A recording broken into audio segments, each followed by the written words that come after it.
Hey, it's Deep Space, and I want to clear the air about an analogy that I frequently make about the two-party political system when I compare it to retarded Siamese twins. My intention is not to make fun of Siamese twins. That would be politically incorrect. My intention is to make fun of retarded people. Making fun of retarded people is perfectly acceptable in that they're way more mentally capable than any of the zombies who perpetually vote at the two-party political scam, election after election. Some of my best friends are Siamese twins. Well, one of them is anyway. Larry and Harry. Actually, Harry's just his nickname. His real name is Larry Number 2. Apparently their parents weren't the most creative people in the world. Harry is an overachiever and a bit of a neat freak. I mean that literally. He's a freak. I mean, he's got another person attached to him, for crying out loud. Larry, on the other hand, is a slacker. And a bit of a slob. Think Oscar and Felix crazy glued together. Larry is a smoker, while Harry is a non-smoker who's always bitching about secondhand smoke.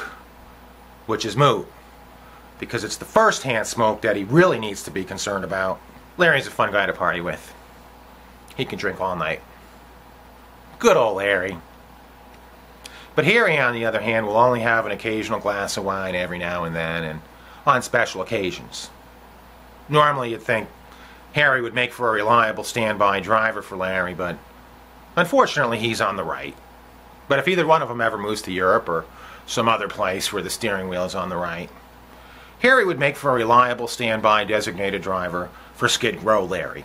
One time me and Larry were doing some shrooms. Harry was being a pussy and didn't want to do any. In fact, the only thing I remember about Harry that night was his incessant screaming about being swallowed by a giant caterpillar. What a freak. That's Freakazoid Harry for you. Living up to his name. But that's what you get for being a party pooper. Should have had some shrooms with me and Larry and joined us for the ride.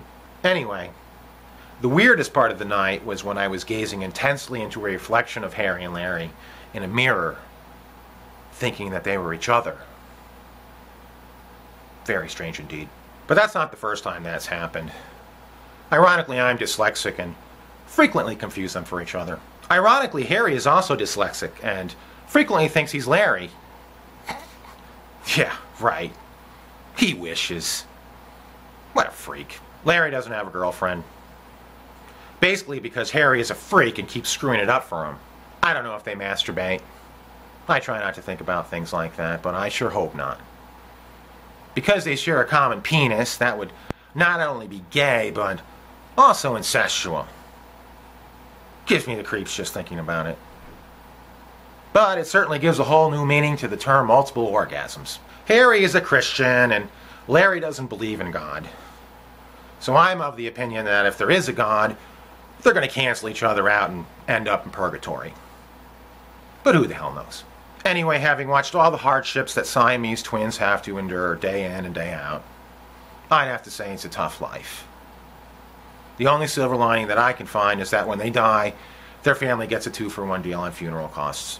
Beyond that, I'd say being a Siamese twin is almost as hellish an experience as being married, I'd suspect. I mean, the idea of sharing a bathroom with someone else freaks me out, let alone an asshole.